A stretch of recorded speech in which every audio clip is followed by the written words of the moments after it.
नमस्कार, मैं आश्रुति वोहरा। आपका बहुत बहुत स्वागत है हमारे इस खास बुलेटिन में। शुरुआत करेंगे बड़ी खबरों के साथ। नितिन नवीन भारतीय जनता पार्टी के निर्विरोध 12वें राष्ट्रीय अध्यक्ष बन चुके हैं। भारतीय जनता पार्टी मुख्यालय में इसका ऐलान भी कर दिया गया है।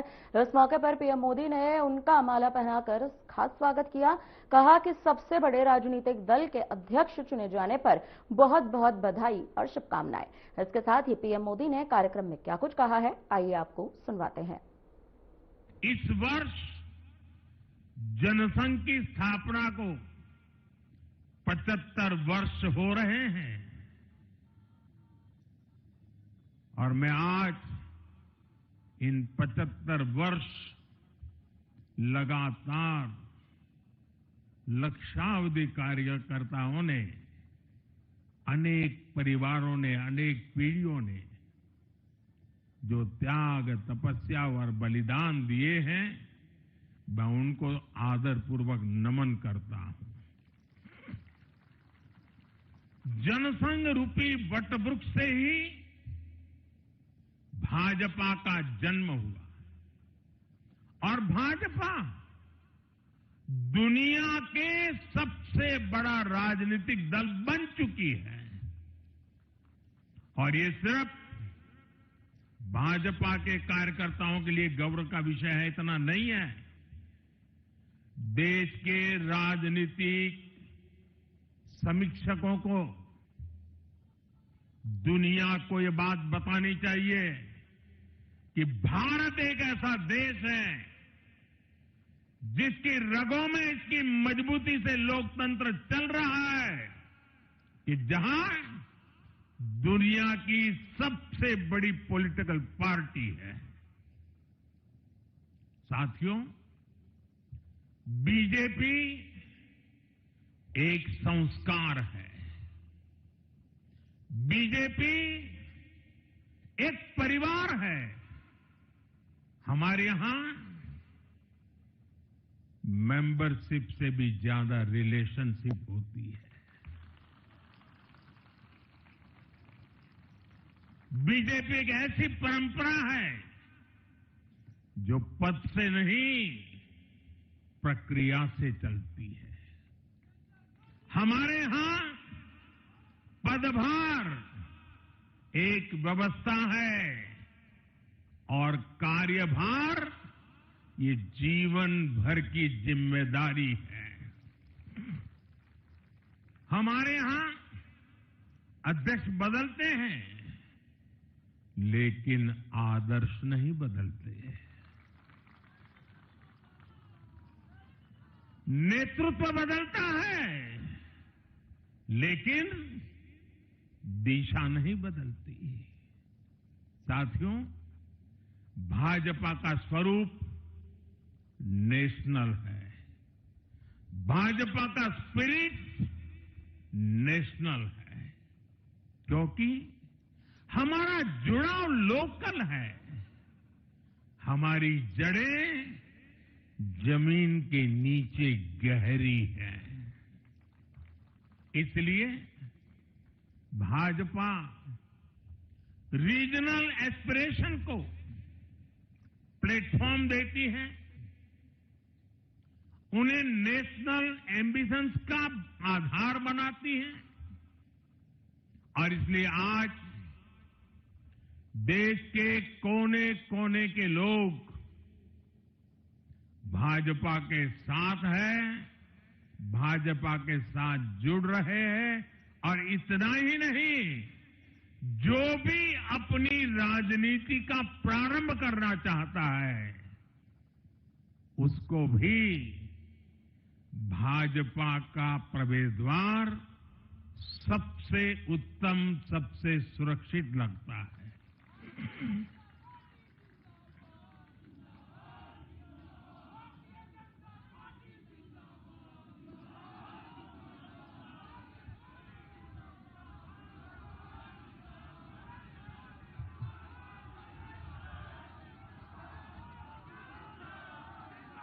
साथियों,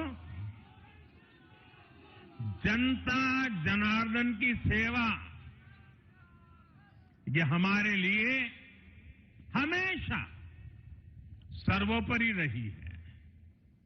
हमने सत्ता को सुख का नहीं बल्कि सेवा का माध्यम बनाया है। इसलिए भाजपा पर जनता का विश्वास निरंतर मजबूत होता गया है। अगर बीते 11 वर्षों की ही बात करें तो भाजपा की यात्रा जन विश्वास अर्जित करने की अद्भुत यात्रा रही है। बीते 11 वर्षों में बीजेपी ने हरियाणा, असम, त्रिपुरा और ओडिशा में पहली बार अपने सामर्थ्य से सरकार बनाई। पश्चिम बंगाल और तेलंगाना में भाजपा जनता की एक बड़ी आवाज बनकर उभरी है। अक्सर होता यह है कि लंबे कार्यकाल के बाद सरकारों के लिए टिके रहना मुश्किल होता है, लेकिन बीजेपी ने इस ट्रेंड को भी तोड़ दिया है। गुजरात हो, मध्य प्रदेश हो, महाराष्ट्र हो, बिहार हो, इन सभी राज्यों में कई कार्यकाल के बावजूद बीजेपी पहले से भी बड़े जनादेश के साथ सरकार में लौटी है। साथियों, बीते 1.5-2 वर्षों में तो भाजपा पर जनता का भरोसा और मजबूत हुआ है।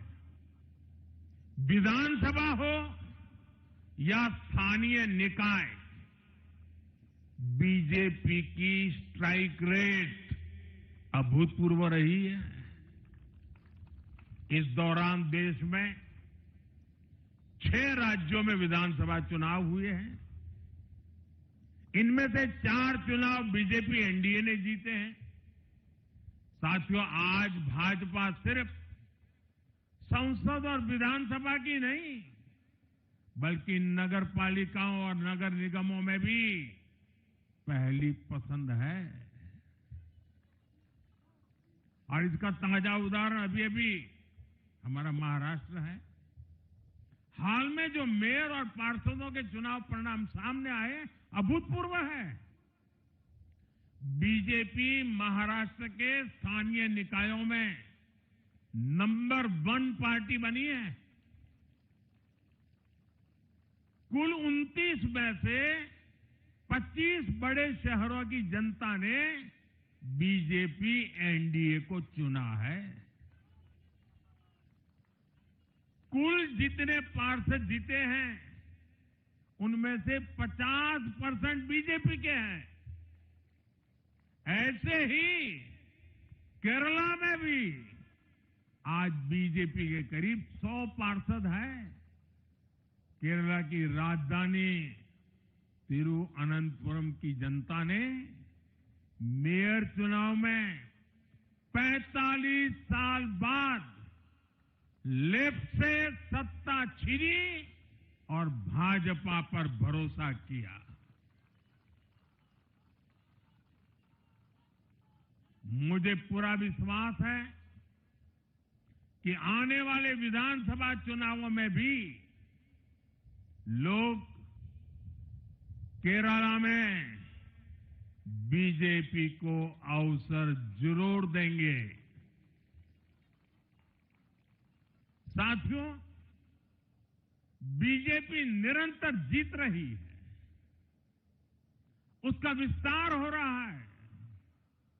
ये निश्चित तौर पर हम सभी के लिए गर्व का विषय है, लेकिन हम ये सभी के लिए बहुत बड़े दायित्व का बोध भी है और दायित्व बोध का समय भी है।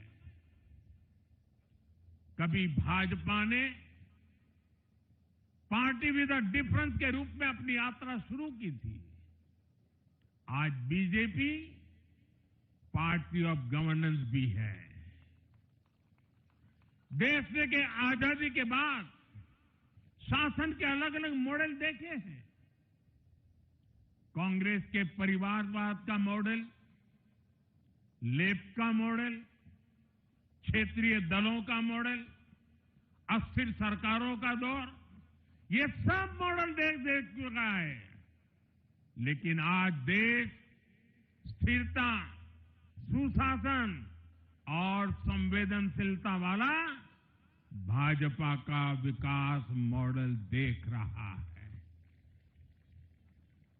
साथियों, ये भाजपा ही है जिसने सामाजिक न्याय के नारे को सच्चे स्वरूप में जमीन पर उतारा है।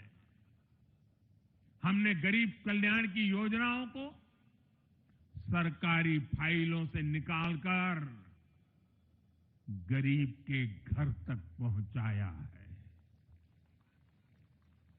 साथियों, मैं आपको कुछ उदाहरण देता हूं।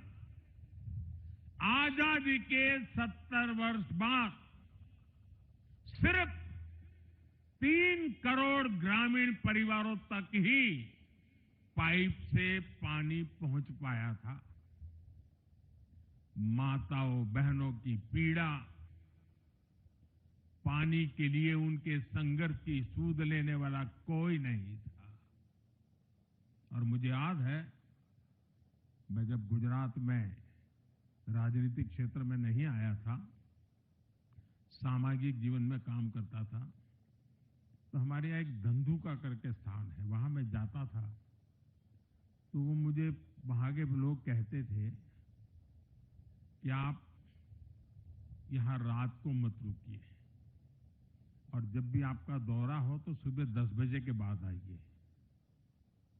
नॉर्मली मेरा नेचर रहता था कि हर नए स्थान पर जाकर रात को रुकूं, कार्यकर्ताओं से मिलूं, लेकिन धंधुका वाले मना करते थे। क्यों? वो कहते पानी नहीं है, सुबह हम आपको स्नान करने के लिए पानी नहीं दे पाएंगे।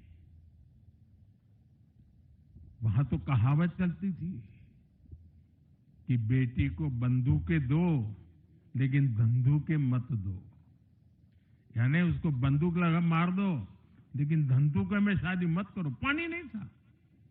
ये दर्द मैंने देखा।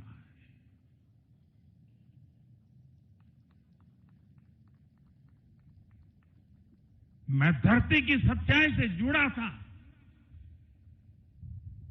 माताओं बहनों की पीड़ा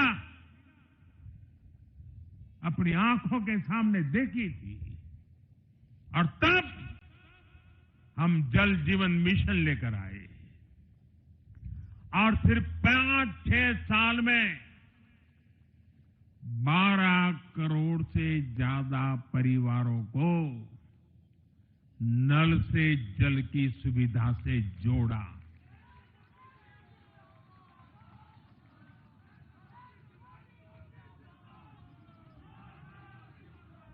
साथियों, ये हमारी सरकार है जिसने धुएं से बीमार होती बहनों की पीड़ा समझी, वरना पहले तो एलपीजी गैस को भी अमीरों का ही सौभाग्य मान लिया गया था। भाजपा ने पूरी संवेदनशीलता के साथ हर घर को एलपीजी गैस कनेक्शन से जोड़ने का अभियान चलाया। वर्ष 2014 तक जहां सिर्फ 14 करोड़ एलपीजी कनेक्शन थे,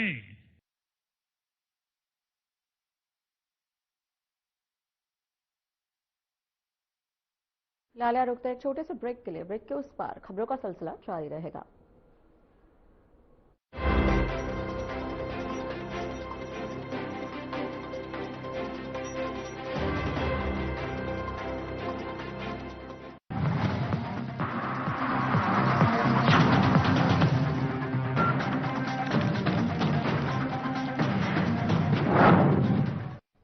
यूपी में ग्रीन मोबिलिटी को नई रफ्तार, निवेश और रोजगार के अवसर अपार। यशस्वी प्रधानमंत्री श्री नरेंद्र मोदी जी की प्रेरणा और माननीय मुख्यमंत्री योगी आदित्यनाथ जी के दृढ़ संकल्पों से उत्तर प्रदेश इलेक्ट्रिक वाहनों के विकास में अग्रणी राज्य बन चुका है। नोएडा और ग्रेटर नोएडा में ऑटो कंपोनेंट और बैटरी इकाइयों के विकास के साथ 2400 सार्वजनिक चार्जिंग स्टेशन स्थापित किए गए, जिसके परिणाम स्वरूप दिसंबर 2025 तक यूपी में लगभग 15 लाख इलेक्ट्रिक वाहन पंजीकृत हुए और वित्त वर्ष 2024-25 में यूपी में इलेक्ट्रिक वाहनों को अपनाने की दर हुई 10%। राजधानी लखनऊ में नया ईवी मैन्युफैक्चरिंग प्लांट शुरू हुआ है, जहां इलेक्ट्रिक बसें और छोटे कमर्शियल वाहन बनाए जाएंगे। आज हरित मार्गों पर 750 से भी ज्यादा ई बसें संचालित होती हैं और उत्तर प्रदेश इलेक्ट्रिक वाहनों के मैन्युफैक्चरिंग के वैश्विक केंद्र के रूप में स्थापित हो रहा है। हरित राहों पर बढ़ता प्रदेश, आत्मनिर्भर उत्तर प्रदेश।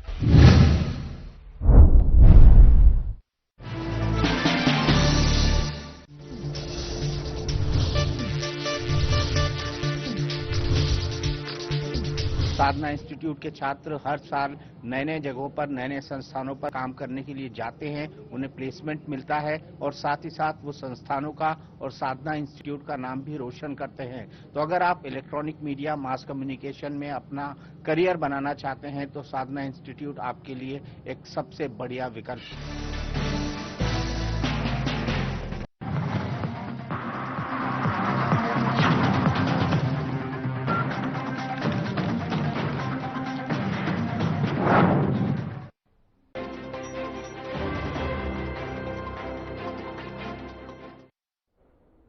ब्रेक के बाद एक बार फिर आपका स्वागत है। बढ़ते हैं खबरों में आगे। नवनिर्वाचित बीजेपी राष्ट्रीय अध्यक्ष नितिन नवीन ने बीजेपी संगठन पर्व को संबोधित किया और उन्होंने कहा कि आज मैं सर्वप्रथम आप सभी का आभार व्यक्त करता हूं। भारतीय जनता पार्टी के विस्तार में योगदान देने वाले हमारे शीर्ष नेतृत्व ने मुझ जैसे साधारण कार्यकर्ता को पार्टी के सर्वोच्च पद तक पहुंचाने का अवसर दिया।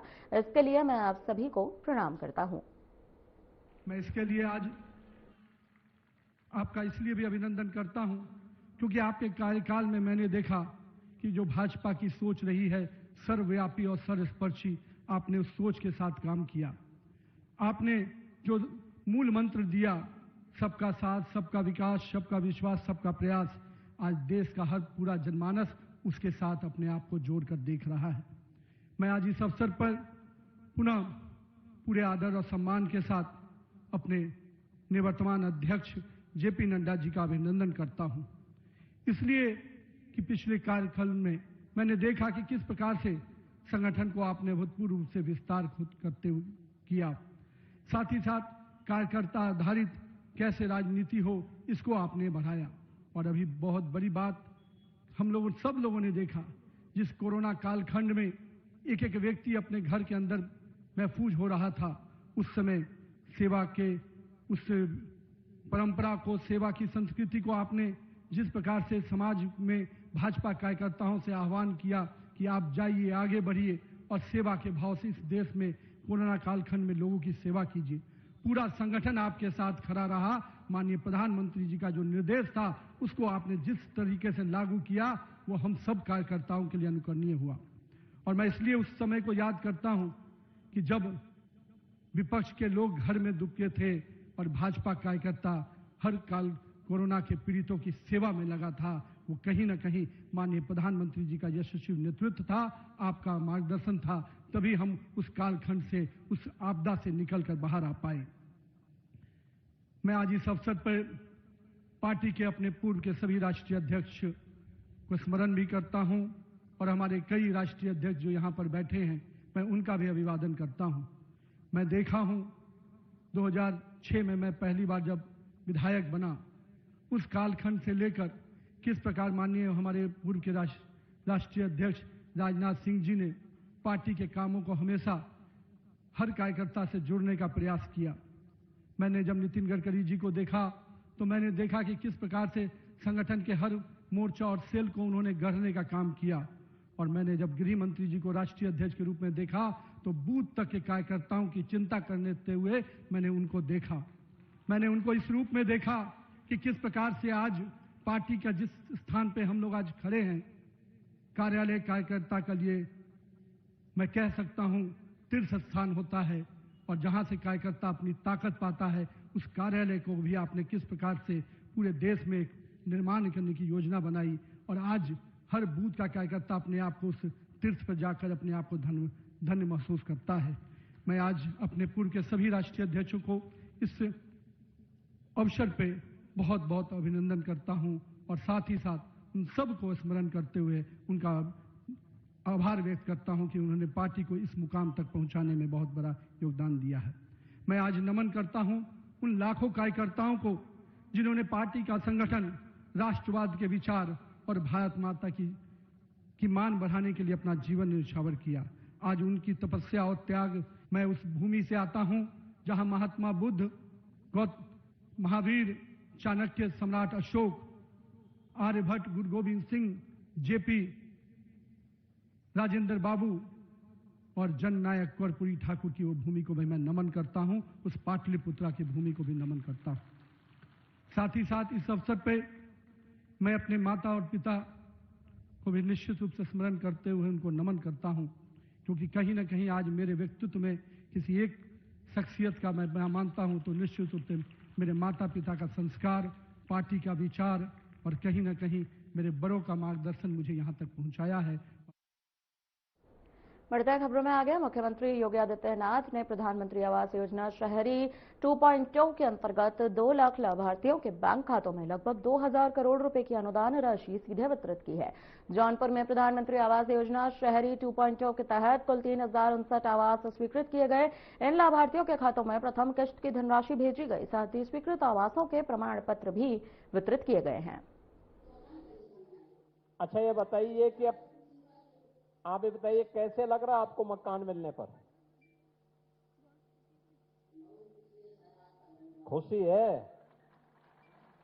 तो ये प्रधानमंत्री जी को पत्र लिखेंगे इसके लिए? हाँ, तो एक पत्र लिख करके प्रधानमंत्री जी को धन्यवाद जरूर भेजिए, ठीक है? बहुत बहुत धन्यवाद आपको। बहुत बहुत धन्यवाद माधुरी देवी जी। और अब अयोध्या से श्रीमती रमावती जी हैं और हमारे बीच केंद्रीय मंत्री महोदय भी जुड़े हुए हैं, आदरणीय मनोहर लाल खट्टर जी। आप भी यदि संवाद करना चाहें माननीय मंत्री महोदय, आप भी संवाद करें। अयोध्या से श्रीमती रमावती जी, अयोध्या जी। हाँ, नमस्ते रमावती जी, आप बताइए, आपको मकान इससे पहले नहीं मिल पाया था? और आपके पास अपना मकान भी नहीं था?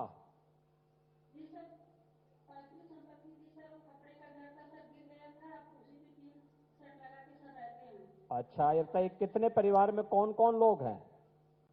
सर, हम दोनों लोग हैं, एक बेटी है 10 साल की। और सर और कोई नहीं है सर। और परिवार में तो आपके आदमी क्या काम करते हैं? सर गाड़ी चलाते हैं प्राइवेट। अच्छा, तो इसमें अब मकान बनने से आपको कैसा लगा? सर बहुत अच्छी बात है सर, मेरे को अच्छा कार्य है, आपका आशीर्वाद है सर। अच्छा, ये बताइए कि मकान बनाने की आपके मन में कभी इच्छा नहीं थी कि आपका अपना मकान हो, पक्का मकान हो? जी सर, बहुत इच्छाएं थी सर।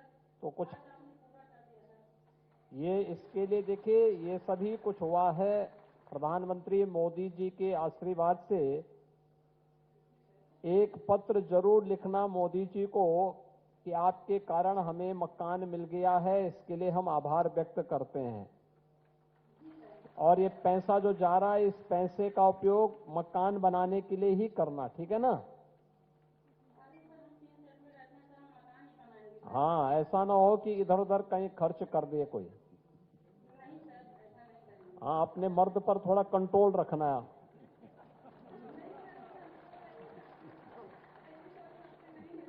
हाँ हाँ, ठीक है, अच्छी बात है। लेकिन होता क्या है कि अक्सर जब पैसा का मिलता है तो कुछ मर्द ऐसे होते हैं जो शराब में खर्च कर देते हैं। हाँ, तो आप देखिए उस संभाल करके और इस पैसे का उपयोग उसी में करना, ठीक है? आपको बहुत बहुत बधाई, बहुत बहुत बधाई।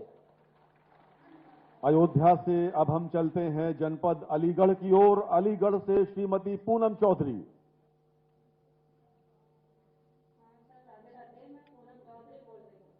हाँ, राधे राधे। पूनम चौधरी जी, आप ये बताइए, आपको आज आवास का लाभ मिला है, तो तो ये आवास इससे पहले आपके पास नहीं था? तो फिर कैसे रहते थे? अच्छा, अपने मम्मी पापा के पास ही रहते थे। तो अब इस मकान ये आवास बनाने की इच्छा तो आपके मन में पहले रही होगी ना? काफी सालों से भी, और वो आपने योगी सर ने और मोदी सर ने कर दिया ये सपना पूरा। अच्छा बताइए, तो क्या मोदी सर को पत्र लिखेंगी इसके लिए धन्यवाद का? सर बिल्कुल लिखेंगे, जब सर्वर उनकी वजह से हमारे सर्वर। फिलहाल के लिए इस बुलेटिन में इतना ही। मुझे दीजिए इजाजत। नमस्कार।